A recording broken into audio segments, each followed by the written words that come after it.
Para você que está ligado aqui no feed do site F1 Mania, seja muito bem-vindo, muito bem-vinda a mais um episódio do podcast Mundo Afora. Esse é o nosso episódio número 58, sempre falando a respeito dos pilotos brasileiros que competem nas pistas de todo o planeta. Eu sou Alexander Grunwald, estou aqui ao lado dos também jornalistas especializados Leonardo Masson e Felipe Giacomelli para mais um bate-papo a respeito dos nossos representantes nas pistas internacionais. Lembrando a você que o podcast Mundo Afora é um conteúdo associado ao site F1 Mania. Já te convido lá para acompanhar as notícias em f1mania.net, porque para ficar por dentro do que está rolando com os pilotos brasileiros mundo afora, você entra lá no F1 Mania. Também segue nas redes sociais, procurando por site F1 Mania no Twitter, no Instagram e no Facebook. Também tem muita coisa legal aqui no nosso feed de podcasts que eu comento no final desse episódio.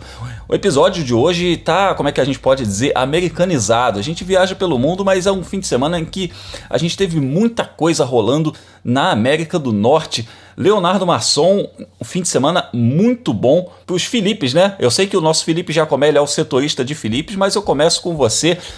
Enfim, saiu a zica, chegou o dia, a vitória de Pipo Derani e de Felipe Nasser na DPI, na classe principal da IMSA, rapaz. Acabou a zica, Grum. Primeiramente, olá Grum, olá Felipe, olá você que acompanha o Mundo Afora. E, pois é, né, eu vou usar um termo esquisito. A Felipalhada mandou bem lá em Watkins Glen, né? Pipo Derani e Felipe Nasser venceram finalmente na temporada 2021 da IMSA, e a gente teve o Felipe Fraga também conseguindo uma vitória na mesma prova na classe LMP3, e a gente vai falar bastante deles já já. É isso aí, a gente tem muito Felipe por aqui, muito Felipe pilotando e muito Felipe comentando também, Felipe Giacomelli, brasileiros brilhando no automobilismo norte-americano, inclusive rumo à Fórmula Indy. Kiko Porto, futuro do Brasil na Fórmula Indy, engatou ali uma sequência muito boa. A gente vai falar disso daí, uma sequência de pole positions, de vitórias, e agora ele é o cara a ser batido, né? Líder do campeonato, incontestável. Fala Grum, fala Léo. Hoje é um pouco de viagem pela Rota 66 pra gente, né? A gente começa em um lado dos Estados Unidos. Na verdade, a gente continua pelo mesmo lado, não é muito longe de Wisconsin em Nova York, mas é monotemático. E um dos temas que a gente vai abordar hoje é justamente Kiko Porto, ele que vinha de etapas de altos e baixos, dessa vez dominou a classificação, mas tem um páreo duríssimo, um piloto americano chamado Michael Dorlando, que agora pintou como principal rival do brasileiro na luta pelo título da USF 2000. É isso aí, a gente já teve aí vários rivais do Kiko Porto nessa sequência de campeonato, né, nesse ano de 2021. O Kiko tá aí, está firme na briga por esse título, mas os rivais vão se alternando, e o Michael Dorlando mostrou muita força nesse fim de semana. Faltando 5 corridas para o final da temporada, a gente tem que ficar de olho no piloto norte-americano. E a gente ainda vai falar de outras coisas aqui. Tem Fórmula E em Nova York nesse fim de semana. Vamos ver as expectativas para os pilotos brasileiros, e também W Series, Fórmula 3, tem muito assunto para a gente comentar aqui, então aperta os cintos porque a gente vai começar agora a nossa viagem mundo afora.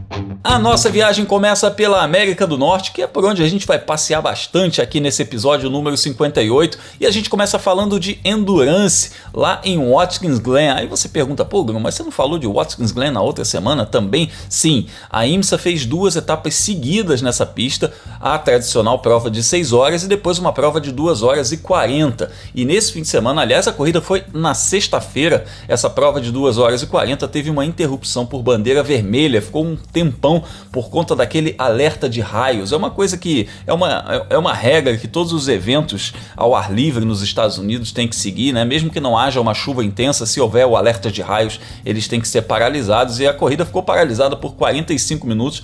Voltou ali para para a parte final, quando faltavam 40 minutos de corrida, e aí virou uma corrida sprint, o que geralmente, né, a gente vê endurance, resistência, etc. O que a gente viu, a gente sempre fala isso, né, Léo, que as corridas da IMSA são corridas sprint de longa duração. A gente viu uma corrida sprint, 40 minutos ali no finalzinho. O Pipo Derani e o Felipe Nasser, enfim, conquistaram a primeira vitória da temporada, e uma zica que demorou para sair, né? 18 de julho de 2020 tinha sido a última vitória deles. Antes dessa, quase um ano aí para tirar esse peso das costas, sendo que já vinham com um desempenho muito bom, pole position em Sebring, pole position nas 24 horas de Daytona, pódios. Ufa, enfim, saiu esse pódio, rapaz. Pois é, Grum, saiu essa vitória, né? Quem acompanha o nosso mundo afora, né, ao longo das semanas, sabe que a gente vinha dizendo, né, a vitória do Nasser e do Derani vai chegar, né? A gente apostava nisso justamente pelas poles que eles conseguiram lá em Sebring, lá em Daytona, pelos desempenhos que eles tiveram em Mid-Ohio, em Detroit, né? A prova em Detroit eles andaram em cima do Renger van der Zande e do Kevin Magnussen a corrida inteira. Acabaram não conseguindo a ultrapassagem porque é uma pista muito apertada, mas lá em Watkins Glen não teve jeito, eles conseguiram essa vitória, lideraram a corrida praticamente inteira, né? Há de se dizer isso. Inclusive foi o contrário, né, com relação ao Van der Zande, né? Ele que pressionava no final. Exato. Mas foi interessante pelo seguinte, Grum, a bandeira vermelha, e é um detalhe importante, a bandeira vermelha parou a corrida, mas não parou o relógio, por isso que a gente teve 40 minutos, né? Quando a corrida foi retomada, a prova foi retomada com 40 minutos e não com 1h25, como era de se imaginar. E aí a gente teve uma corrida sprint, o Felipe Nasser sendo muito pressionado pelo Van der Zande, os dois Cadillacs, né, o Cadillac da Action Express contra o Cadillac da Chip Ganassi, acabaram disparando na frente, né, conseguiram aí abrir vantagem em relação aos rivais, e foi uma perseguição dura, mas acabou que os brasileiros finalmente conseguiram essa primeira vitória na temporada. Era um resultado, como a gente disse, vinha batendo na trave, a gente até cantava aqui, né, que ia chegar. Chega num momento importante do campeonato, o Felipe e o Pipo seguem com chances de título. Na verdade, em momento nenhum eles deixaram de ter chances de título, mas agora com essa vitória pode ser que dê aquele gás para eles entrarem na batalha de fato. A diferença entre os três primeiros não é tão grande assim, eles estão próximos dos segundos colocados, e a gente tem ainda algumas provas. A gente sempre destaca aqui, talvez os dois brasileiros formem a dupla mais forte da IMSA. Faltava encaixar tudo em uma etapa, e dessa vez eles conseguiram em Watkins Glen. Vamos ver como que vai ser a sequência da temporada, mas dá para apostar numa boa sequência, numa boa continuidade de campeonato pro Pipo Derani e pro Felipe Nasser. A gente lembra que a IMSA paga uma pontuação muito alta, né? Eu vou repassar aqui o campeonato, só pra gente ter noção de como é que estão as coisas, né? O Felipe Nasser e o Pipo Derani venceram essa prova com o Renger van der Zande e o Kevin Magnussen na segunda posição, e o terceiro lugar foi para o Rick Taylor e para o Felipe Albuquerque, que são os líderes do campeonato. O Taylor e o Albuquerque estão com 2.068 pontos. Aí a segunda posição vem Oliver Jarvis e Harry Tinton com 1.987 e Felipe Nasser e Pipo Derani com 1.954. E aí a gente olha para essa diferença e começa a ver o campeonato se desenhando um pouco mais para o lado deles, porque se com todas essas dificuldades, com todo esses infortúnios que eles tiveram em busca do pódio, né, em busca da vitória, foi um início de campeonato muito problemático para eles. Eles ainda estão nessa situação de terceiro lugar no campeonato e próximos do segundo. O Felipe, a gente pode sonhar sim, né, com esse título. Inclusive a gente sempre menciona aquela retomada que o Hélio Castro Neves e o Rick Taylor deram no ano passado, emendando ali 3 vitórias seguidas e tal, porque essa pontuação 1954 e 1987, apesar de impressionar muito, ser o número muito alto, a gente lembra que a IMSA paga 350 pontos ao vencedor e 35 ao pole position, né? Então é aquela história, dependendo do que você faz no fim de semana, você consegue descontar uma diferença de forma considerável. A mesma dica que eu dei no episódio passado está valendo. Se a gente dividir a pontuação por 10, fica um pouco mais fácil da gente mensurar o tamanho do buraco, digamos assim, que os brasileiros precisam sair. E o lado bom é que o buraco está cada vez mais tampado, né? A diferença são 11 pontos dividindo por 10 ou 110 pontos, né, na pontuação normal. continua a máxima de eles precisam ganhar corridas, né? Precisam descontar ponto para todo mundo. Não é somente contra a dupla do Rick Taylor e do Felipe Albuquerque.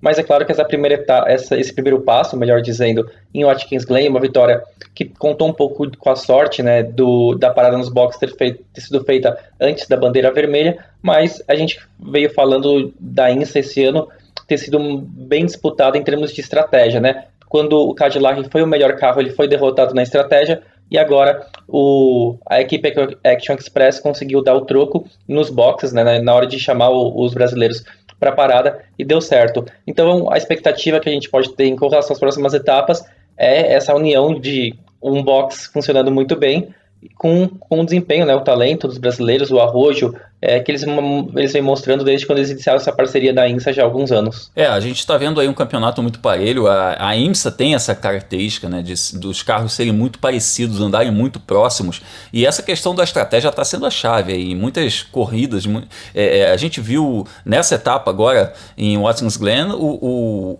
a equipe chamou o Pipo para o boxe um pouco mais cedo que os rivais, então fez a parada, o Felipe Nasser assumiu esse cockpit. Isso também foi muito decisivo para eles conquistarem essa vitória, mas no final custou ali uma pressão do Renger van der Zandt. A gente, mais um final, como a gente brinca, né, Léo? Mais um final estilo IMSA, né? A gente de pé em frente à TV assistindo, aquela diferença inferior a meio segundo, mas no final deu tudo certo para o Felipe Nasser, ele recebeu a bandeirada e foi muito legal ver a emoção do Pipo Derani naquele pódio, né? Ele agradecendo a Deus, né? Enfim, ele quando chegaram os repórteres americanos do lado, ele gritava come on, come on. É muito legal ver a emoção dele, foi muito bacana. Agora, vou aproveitar o nosso setorista de Filipes aqui, já que a gente falou de Pipo Derani e Felipe Nasser, né? Lembrando que o Pipo é Luiz Felipe, então a gente falou de uma vitória conjunta de dois Filipes, para falar, Felipe Giacomelli, que seu xará Felipe Fraga venceu a terceira seguida lá na classe LMP3, rapaz. O homem tá impossível. Grum, será que ele termina o ano com 100% de aproveitamento? Eu torço muito por isso. Eu acho que é bem possível, né?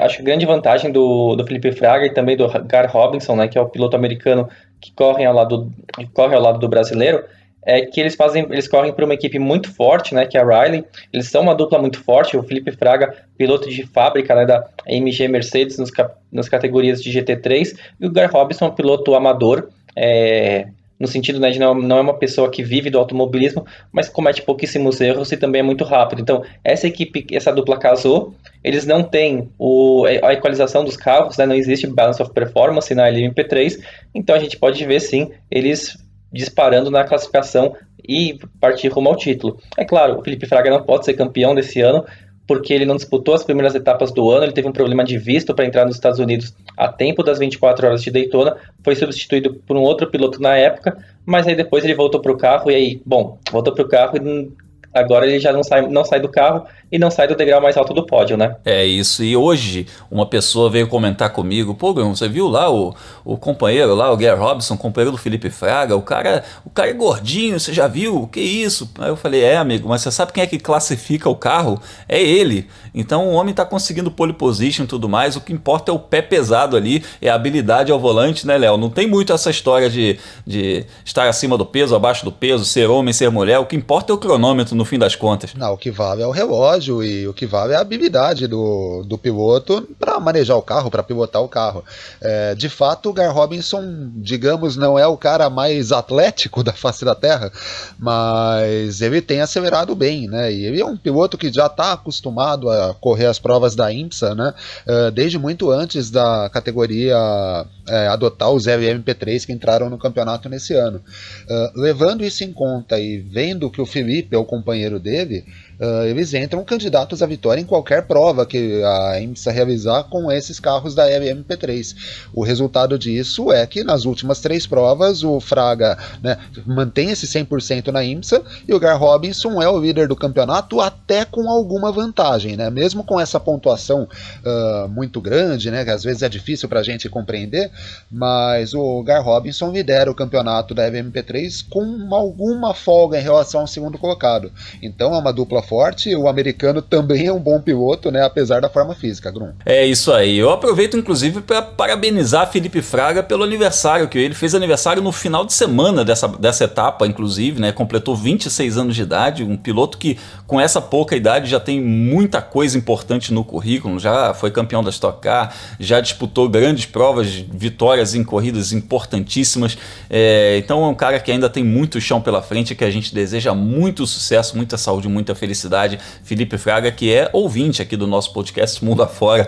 Muito bacana contar com ele aqui também na nossa audiência. Eu te lembro que a próxima etapa da IMSA vai ser nos dias 16 e 17 de julho no Lime Rock Park, que esse circuito com o nome mais legal do mundo. É isso. Então a gente vai seguir a nossa viagem aqui. Continuamos solo norte-americano, mas agora a gente parte para Mid-Ohio.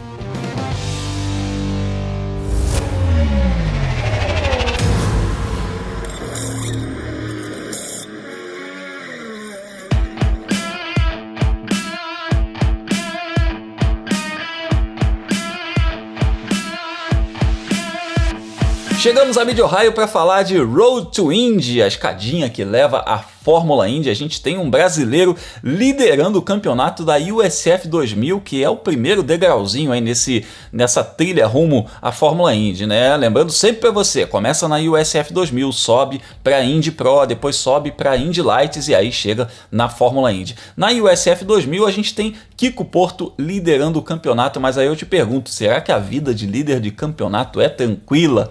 Olha, o Kiko Porto tá passando alguma dificuldade aí com os seus rivais, porque eu vou te falar, não dá para entender. Acho que a principal dificuldade no momento é entender quem é o principal rival, porque ele tá fazendo a parte dele. Nesse fim de semana, o Kiko largou na pole nas 3 corridas, mas aí teve alguns entreveros ali, inclusive foi cauteloso para não arriscar perder pontos, porque nesse momento ele não tinha muito entendimento de quem seria seu principal rival.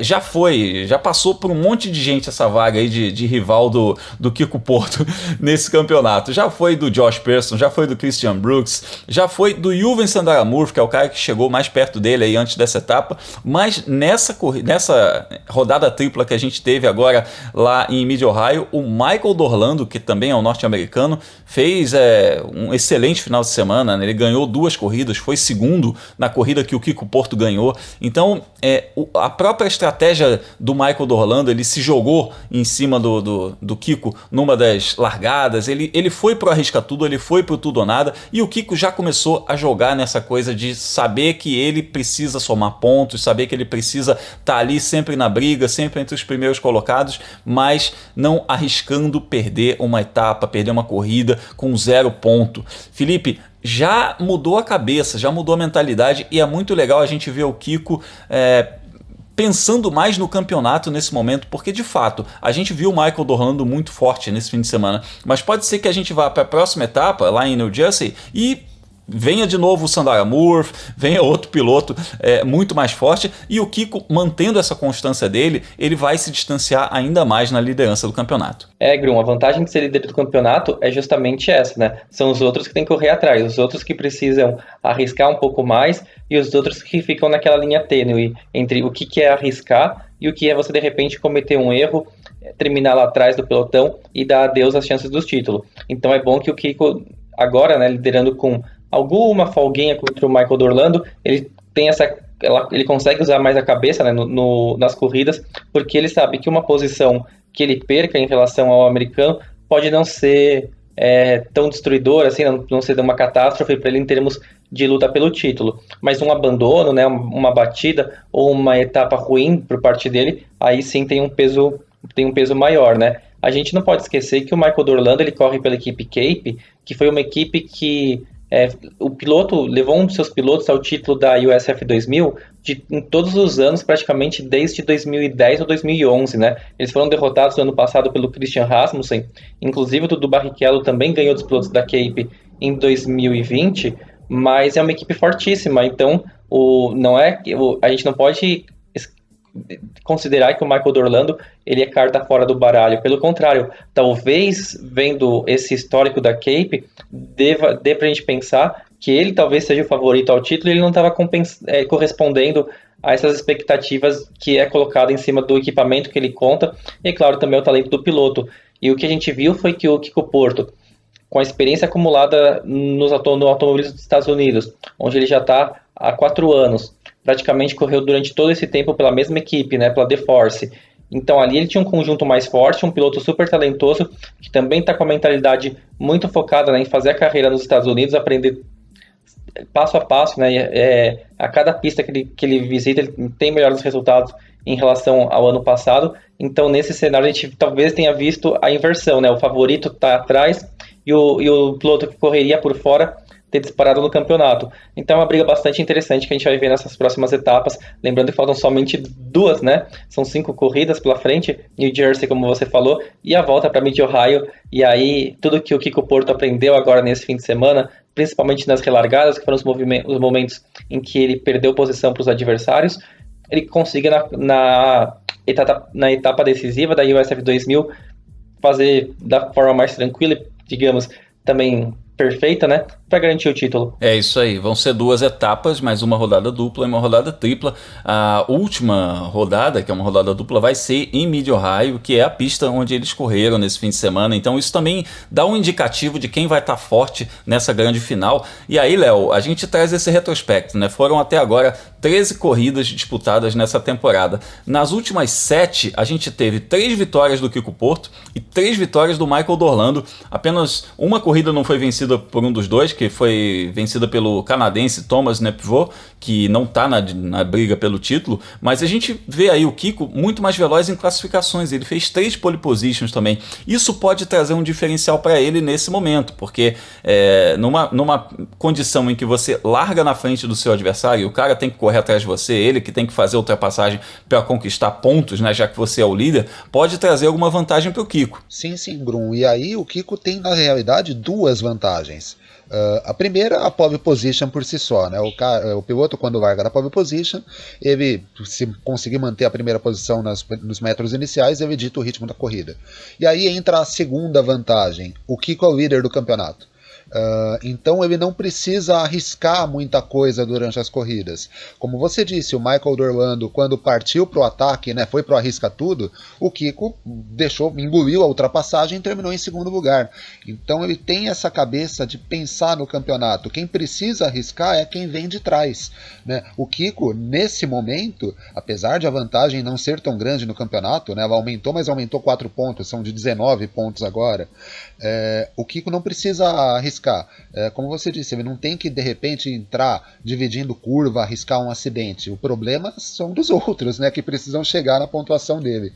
Então, o ritmo dele em classificações e as pole positions que ele vem conseguindo geram uma vantagem dupla para o Kiko por conta disso. E voltando à questão de adversários do Kiko ao longo do campeonato, só para complementar, o interessante é que o Kiko vem se mantendo nessa disputa, né? É sempre o Kiko contra alguém. Foi o Kiko contra o Christian Brooks, foi o Kiko contra o Juven Sandara Murphy, agora contra o Michael Dorlando, que me parece, pelos motivos citados pelo Felipe, vai ser o adversário realmente até o final da temporada, mas é sempre o Kiko contra alguém. O Kiko está sempre ali batalhando pelas primeiras posições, já há 2 etapas é o líder do campeonato. Então a impressão que a gente tem é que o Kiko está muito concentrado nessa disputa de título. Não sei se ele pegou a mão do carro, se de repente a experiência adquirida nos Estados Unidos, o entrosamento com a equipe, eu não sei qual que é o principal fator, mas me parece que o Kiko tá muito concentrado nessa disputa de campeonato, e agora ele tem uma vantagem de 19 pontos, de novo, não é uma vantagem grande, restando 5 corridas apenas. Então ele pode jogar com essa liderança, ele pode jogar com essas pole positions, tem um horizonte bastante interessante para ele. Não dá para desligar o sinal amarelo, mas o caminho do campeonato está bem traçado, Grum. É isso aí, a vantagem subiu, mas o adversário mudou. Ele chegou à liderança do campeonato na etapa anterior, mas o vice-líder era o Juven Sandara Murphy, que está com 243 pontos, mas já está muito distante dele, porque o Michael Dorlando está com 278 e o Kiko Porto está com 297. A USF vai fazer uma pausa agora em julho e retornar no último fim de semana de agosto, uma rodada tripla lá em New Jersey. E depois dessa rodada tripla, aí sim a final em Mid-Ohio. Então a gente vai segurar, vai ficar por aqui, tentar trocar uma ideia com o Kiko Porto também, falar com ele, entender aí as expectativas dele para essa final de campeonato. É isso, nosso episódio, a gente falou, tá meio americanizado hoje, né? Pois é, nosso próximo destino é Nova York, porque a gente vai falar de Fórmula E.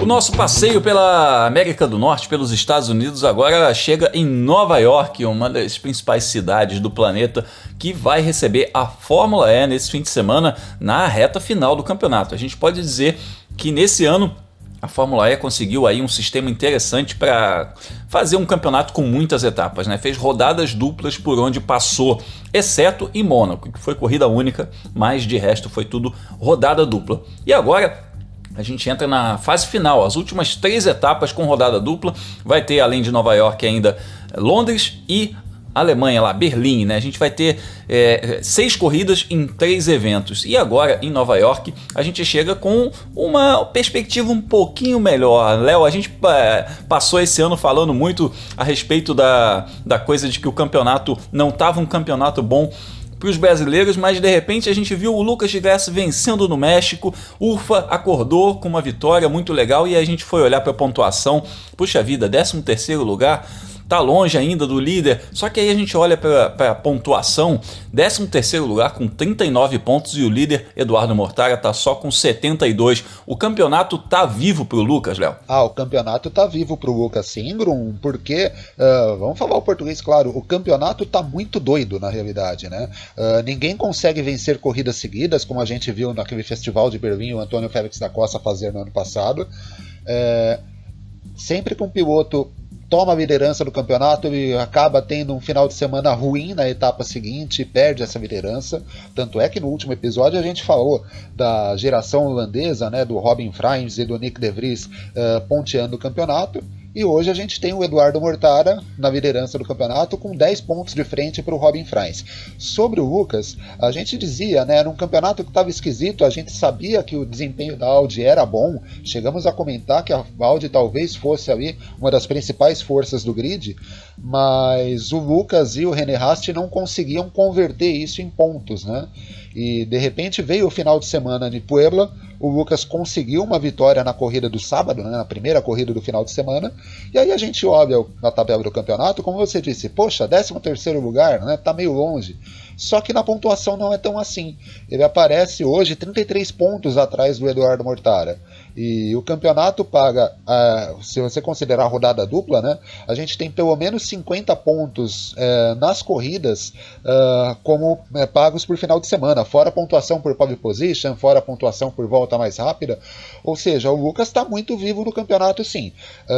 Para entrar de fato nessa disputa, ele precisa fazer algo que ninguém conseguiu até agora na temporada, que é emendar uma sequência de bons resultados, de repente uma sequência de vitórias, porque aí sim ele vai aparecer mais na frente na tabela de pontos e vai conseguir brigar. Ele quase conseguiu entrar de fato na briga por aquela etapa de Roma, que ele liderava faltando 5 minutos e acabou tendo um problema, enfim, um acidente. Um pecado, né? Pecado, de fato um pecado.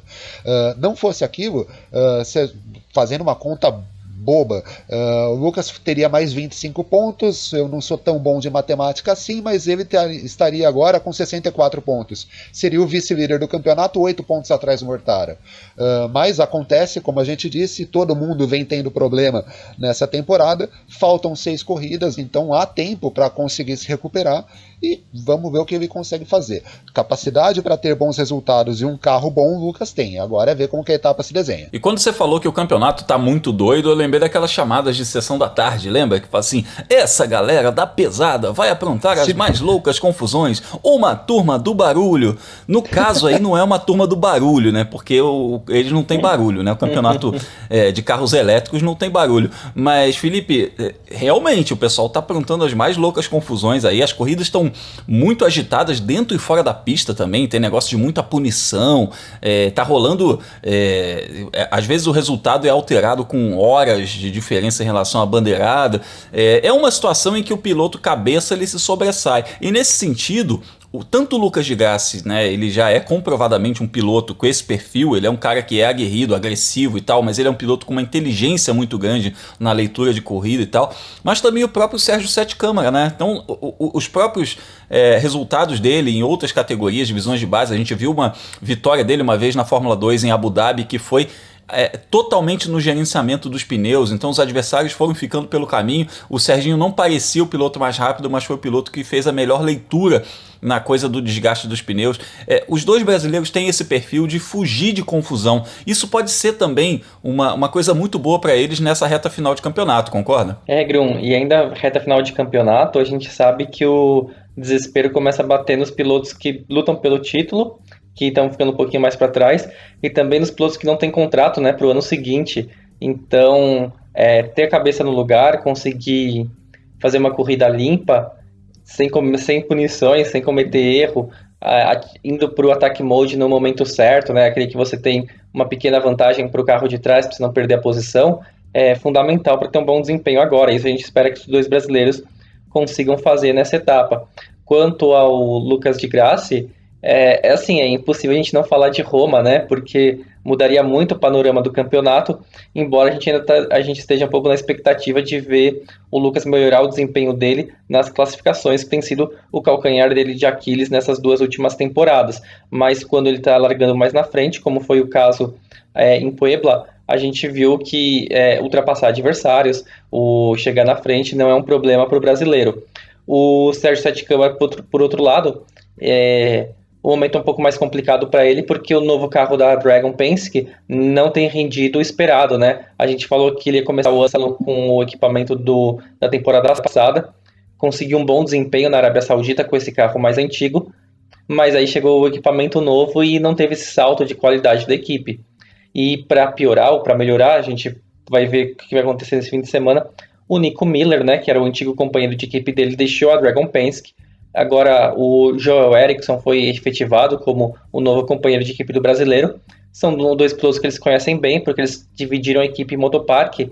Na época eles corriam de Fórmula 3, né? Já faz muitos anos isso. E lá na Motopark quem levou a melhor foi o Joel Eriksson. Então a gente espera que a revanche venha nesse final de semana e nessa reta final também de Fórmula E, que o brasileiro consiga mostrar que ele teve uma evolução bem forte, né, no esporte a motor desse tempo todo, tanto depois que ele virou reserva de McLaren, reserva de Red Bull, enquanto o Joe Eriksson a gente não ouviu mais falar dele, né? Ele correu na Alemanha durante muito tempo, mas não conseguiu se firmar na carreira assim como o brasileiro conseguiu. Eu ia mencionar essa coisa da troca de companheiro de equipe, né? Porque, de fato, o Nico Miller é um piloto muito forte dentro do DTM e, de certa forma, ele está correto em focar nessa fase final, mas me pareceu também que ele correu um pouco da situação em que ele estava, de que o carro não era tão competitivo, que ele poderia estar se queimando ali. É um piloto com uma situação de carreira, uma fase de carreira um pouco diferente do Serginho, que está aí começando sua trajetória dentro da Fórmula E.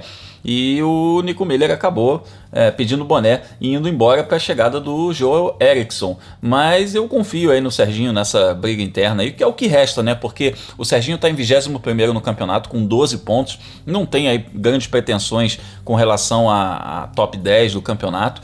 Esperamos que ele evolua ainda, que ele faça pódios, que ele conquiste muitas coisas dentro da Fórmula E, mas é uma temporada em que a Dragon tem aí um dos piores equipamentos do grid. E só que o Serginho está visando aí o futuro dele, né? A trajetória dele, crescer dentro da categoria, que é um cenário também diferente do que o Lucas de Grassi está vivendo, que é um piloto campeão, um piloto com um dos maiores aproveitamentos da história da categoria, campeoníssimo, vencedor de várias corridas, e que está dentro de uma equipe que está com data marcada para terminar. A Audi vai encerrar suas atividades como equipe de fábrica ao fim dessa temporada e a gente ainda não tem um futuro muito definido para o Lucas de Grassi. Vamos ver o que os brasileiros vão aprontar nessa rodada dupla de Nova York. E lembrando, rodada dupla, não vai esquecer, uma prova no sábado, outra prova no domingo, transmissão pelo Sport TV, transmissão pela TV Cultura também, na TV aberta, então acompanhe, porque Fórmula E é muito legal, as corridas são muito disputadas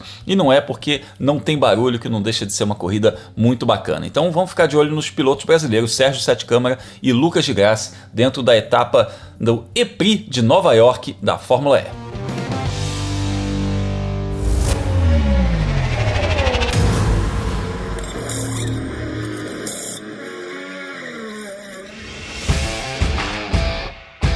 A gente abre a nossa volta final aqui do podcast Mundo Afora falando ainda de automobilismo norte-americano. Hoje o negócio tá longo lá na América do Norte, hein? Tem bastante assunto, muita categoria com piloto brasileiro por lá. Teve inclusive a Trans Am, que é uma categoria de muscle cars, os Mustangs, os Corvettes, os carros de alta potência, os V8, que os americanos gostam muito, onde nós temos o piloto Rafa Matos, o mineiro Rafa Matos, nos representando.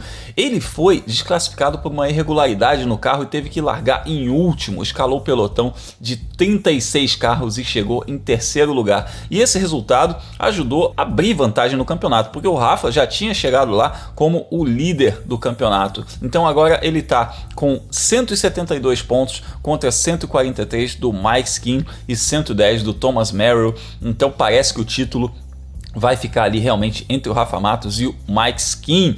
A corrida foi vencida pelo Sam Mayer, também dos Estados Unidos. A próxima etapa é em Bernard, de 16 a 18 de julho.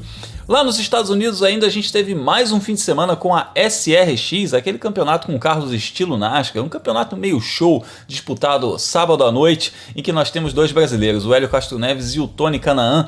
E não foi uma etapa tão fácil assim para os brasileiros. O Tony acabou indo bem nas provas classificatórias, né? Parecia que ia pintar um bom resultado, mas no finalzinho ele acabou se enroscando com o adversário e terminou na 10ª posição. Já o Elinho foi o 9º colocado, ele se tocou também com o Scott Speed. Lembra do Scott Speed, aquele da Fórmula 1, aquele que correu na Indy, na NASCAR, é um piloto também bastante experiente e que está lá dentro da SRX. Nessa corrida agora a vitória foi do Ernie Francis Jr. com o Bob Labonte na 2ª posição e o Scott Speed em terceiro. A próxima etapa vai ser nesse próximo fim de semana, aí, dia 10 de julho, no Slinger Speedway. São uns ovaizinhos pequenos, é muito bacana esse campeonato, a gente está de olho aí nos pilotos brasileiros Hélio Castro Neves e Tony Kanaan. Bom, para dizer que a gente não falou só de América do Norte nesse episódio, a gente tem aqui categorias rumo à Fórmula 1, e eu começo falando sobre Fórmula 3, porque rolou uma rodada tripla agora na Áustria como preliminar da Fórmula 1 lá em Spielberg, e os brasileiros tiveram um fim de semana de altos e baixos. O Caio Collet não quer ouvir a palavra punição tão cedo, hein, Léo? Foi um fim de semana um pouquinho complicado para ele por lá, e acabou que ele terminou apenas uma das corridas nos pontos, na 7ª posição, e o Enzo Fittipaldi marcou pontos também. Ele acabou na 4ª posição na corrida 1 e agora tem mais alguns pontinhos no campeonato. Só passando aqui para você comentar rapidinho, Léo. Enzo Fittipaldi 16º no campeonato com 11 pontos. Caio Collet 8º no campeonato com 41 pontos e a liderança do Dennis Holger, que está com 115. Grum, não foi o melhor final de semana para o Caio Collet, né? Ele acabou tendo punições nas 2 primeiras corridas. Depois de ter conseguido uma boa classificação na sexta-feira, chegou até a volta na pole position, né, no finalzinho do classificatório na sexta-feira, mas acabou tendo a volta excluída por conta dos track limits, né, dos limites de pista, e largou da 4ª posição. Ele até vinha relativamente bem, terminou na pista, ele terminou na zona de pontos a primeira corrida, mas por justamente uma punição por limites de pista, ele acabou ficando mais para trás, né, no resultado final.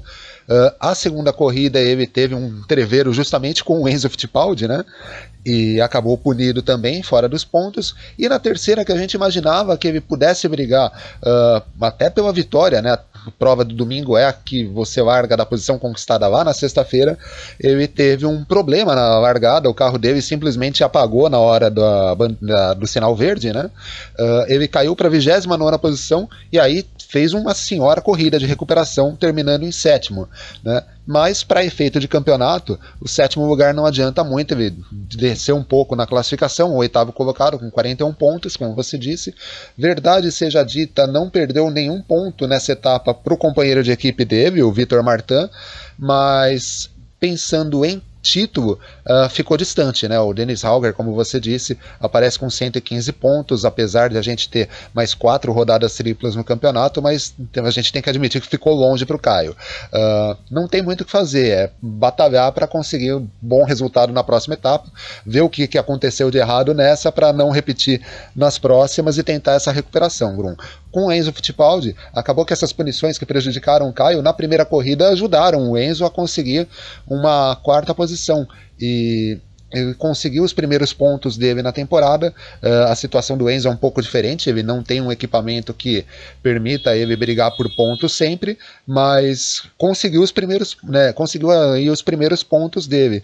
Vamos ver se ele mantém essa pegada nas próximas etapas, Grum. Você falou do Vitor Martin, ele está em quinto no campeonato com 66 pontos, já são aí a diferença, o Caio está com 41, né? Já é uma diferença grande, mas ele também está com uma diferença muito grande em relação ao líder, que é o Dennis Holger, que está com 115. Felipe, tá ali, Frederic Vest com 74 pontos, Jack Durham 72, essa turminha aí que vai realmente disputar o título, né? Nesse fim de semana a gente teve uma vitória do Holger, uma do David Schumacher e uma do Frederic Vest. Dá para apostar no Holger como o favorito aí, porque ele já abriu uma margenzinha em relação aos rivais, é um cara que está andando muito bem em todas as etapas, vai ser o cara a ser batido? Já dá para desenhar o campeonato desse jeito? Dá, é isso aí, Grum, já vão para 2022. Não, brincadeira, assim, o Holger é o favorito ao título mesmo, não só porque ele está andando muito bem, mas porque ele não tem um adversário à altura. Os outros pilotos, eles estão muito em altos e baixos, né? O próprio Frederic Vest, né, que ultrapassou o Holger na última corrida do Red Bull Ring, é um piloto que, quando a gente lembra ali de Paul Ricard, ele teve dificuldade para andar no grupo da frente. O Jack Durham também, muitos altos e baixos, ganhou uma corrida, mas também já ficou muitas provas fora do top 5. O David Schumacher, que ganhou uma corrida nesse fim de semana, foi a primeira vez, para você ter ideia, que ele pontuou em quase 2 temporadas completas na Fórmula 3. O Vitor Martin teve problema no equipamento. O Caio Collet foi punido, né? Foi essa etapa. Então, chega uma hora assim, se o Holger, que você está falando que o Kiko Porto tinha que conseguir usar a cabeça para ser campeão a partir de agora, para o Holger a tarefa está um pouquinho mais fácil. É claro que o regulamento da Fórmula 3 é um pouco mais confuso, né? A gente tem muitas inversões de posição, invertendo os 12 primeiros, então chega uma hora que realmente o piloto larga em último, ele tem chance de, né, ganhando posição, acabar na pole para a próxima corrida com grid invertido, que foi já o que aconteceu nesse ano. Então, não é igual a USF 2000, né, que você tem o formato clássico, classificação, o resultado da classificação é o grid da corrida.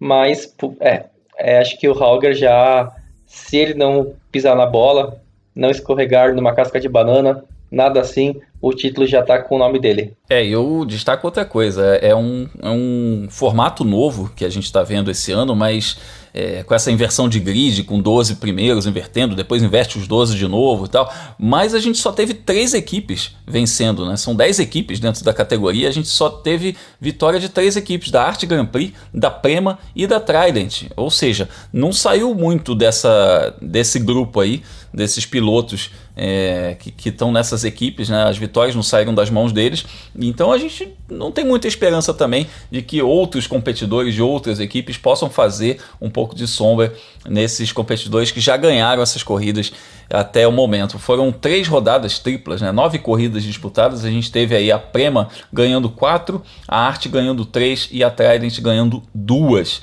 Vamos ver o que o campeonato nos reserva aí para as próximas etapas. O Caio Collet e o Vitor Martin, companheiro dele, correm pela equipe MP e o Enzo Fittipaldi corre pela equipe Charus. A próxima etapa está marcada para Budapeste, na Hungria, entre os dias 30 de julho e 1º de agosto. E a gente está na torcida pelos pilotos brasileiros.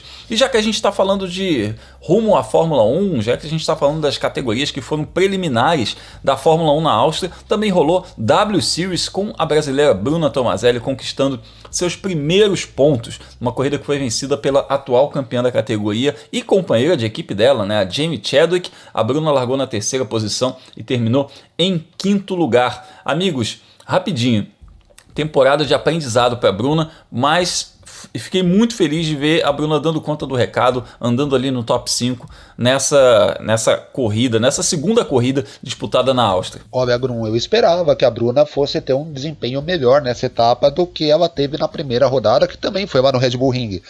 Mas não me passou pela cabeça que ela fosse conseguir largar em terceiro, já fosse conquistar o top 5 na segunda participação dela. E esse 5º lugar, Grum, eu tenho a impressão, ela própria falou isso nos materiais de divulgação que a gente recebeu, poderia ter sido um resultado melhor.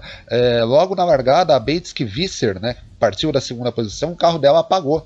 E a Bruna partiu atrás dela, então ela perdeu tempo até desviar da Beitske e aí partir para a corrida dela, acabou perdendo um pouco de tempo e acabou ultrapassada pela Irina Sidorkova e pela Emma Kymäläinen. No final da corrida ela segurou por muito tempo a Sarah Moore, mas no final da prova a adversária dela tinha um ritmo melhor mesmo e conseguiu a ultrapassagem. De qualquer forma, são os primeiros pontos da Bruna, e bastante, né? Fez 10 pontos nessa etapa, ela já figura entre as 10 melhores do campeonato, mesmo sem ter pontuado na primeira corrida, então é um bom sinal. Vamos ver as próximas etapas. Vai lembrar, a Bruna está em temporada de estreia dela na Europa, né? Ela tem experiência em monoposto, mas nos Estados Unidos ela não tinha corrido na Europa, e vamos esperar que ela consiga manter esse desempenho que ela teve na segunda etapa do campeonato lá em Silverstone. Isso aí, Bruna Tomazelli na 9ª posição no campeonato com 10 pontos, a liderança é da Jamie Chadwick com 33, a Sarah Moore vem na segunda posição com 30 e a Alice Powell com 29. Felipe, dá para sonhar com o pódio da Bruna em breve, porque com esse desempenho que ela teve nessas 2 corridas lá na Áustria, eu gostei muito desse começo dela na Europa, e a tendência é que ela venha se adaptando a esse carro cada vez mais para evoluir no campeonato. Grum, para Bruna foi perfeito, né, começar a temporada da W Series com uma rodada dupla, porque ela evitou aquela situação típica de um piloto novato, né, que você tem que esperar um ano para voltar para a mesma corrida, para a mesma pista, para você colocar tudo que você aprendeu na sua estreia no campeonato de novo, né? Ela conseguiu fazer isso no intervalo de uma semana, acelerou bastante o processo, e agora a gente fica na expectativa de ver se ela consegue manter essa melhora, nessa alta no desempenho para as próximas etapas, ainda mais porque a W Series é mais um campeonato meio que sprint, né? A gente tem 6 etapas muito espremidas na parte europeia, né, da Fórmula 1, e depois tem México e Estados Unidos.